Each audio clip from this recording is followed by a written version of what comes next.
What if I told you that some of the most fearless people alive didn't come from boardrooms or Ivy League schools, but from chaos, pain, and abandonment? James Baldwin once said, "People who cannot suffer can never grow up, can never discover who they are." That's where we start this story. Because this isn't about being fearless for the gram or flexing in interviews. This is about being hardened by life, pressure tested, until fear stops having power over you. Let's take it back. In the 1800s, America was wild. Uncharted land, Civil War tension, no structure, no safety nets. Out of that came the pioneer mindset. People learned to improvise, build, and survive, not because it was cute, but because they had to. Fast forward to the 20th century, prosperity dulled that edge for most, but not everywhere. While suburbia was safe and quiet, the inner cities were a different story. Ghettos, violence, poverty. The pressure didn't go away there. It got more intense. And out of that, a new type of fearless spirit emerged. Men like James Baldwin, Malcolm X, and Muhammad Ali, they were not just reacting to oppression.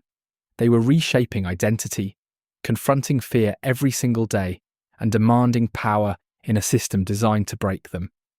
But there were limits. Racism, censorship, and backlash blocked their full rise.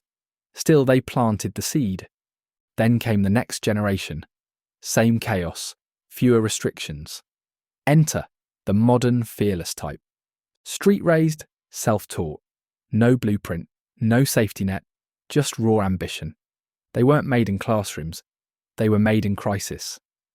And one of the clearest examples of this new breed, Curtis 50 Cent Jackson.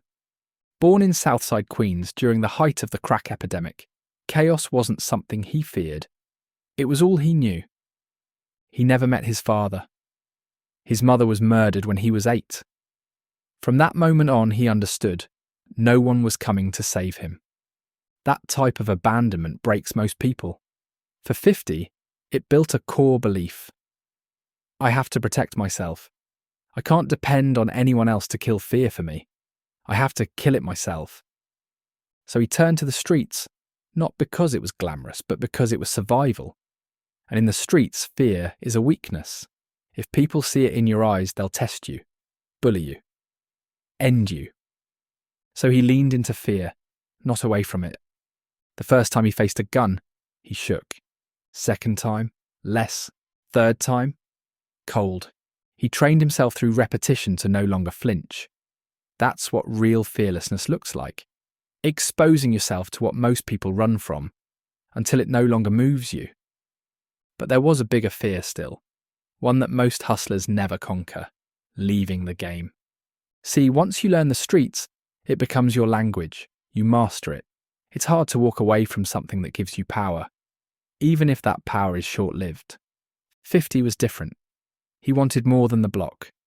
So at 20, at the height of his hustle success, he gave it up. Cold, no fallback, no rich uncle. Just a dream. Music. But music wasn't a safe space either. He had no label, no backing. He had to break in with nothing but bold energy and non-stop output. And then, just when it looked like it was working, life tested him again. May 2000, he's sitting in a car outside his house. 9 bullets tear through him. One rips through his jaw, millimeters from death. That moment would have crushed most people. He lost his deal, lost industry support, lost trust. People abandoned him again. But you know what he didn't lose? His attitude. He could have crawled back to hustling. He could have gone quiet.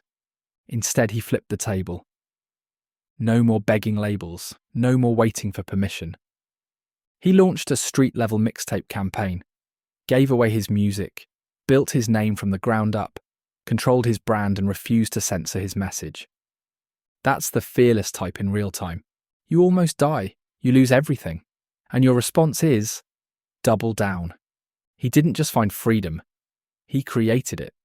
That movement caught the ears of Eminem and Dr. Dre. The rest is history. 50 Cent became one of the biggest names in music, then flipped that into a business empire. TV, liquor, fashion, film. But the power wasn't in the money. It was in the mindset. He had nothing to lose. Because everything fear could take from him had already been taken. And that right there is what makes the new fearless type dangerous in the best way. See, most of today's leaders, in politics, in business, they're holding on to the past. They're afraid of change. They're afraid of chaos. They want stability, rules and predictability. But this new era, it demands flexibility, hustle, improvisation, audacity. The new fearless type. They move with the times. They evolve. They don't ask for permission. They build the new model while everyone else is still clinging to the old one. They're not scared of AI or social media shifts or recession talks. They've already survived worse. Their education came from life. Their instinct is sharp. Their boldness is unmatched. And the foundation of it all? One law. One core principle that every fearless spirit knows. Don't run from fear. Move toward it. Because on the other side is power. And that power belongs to the bold.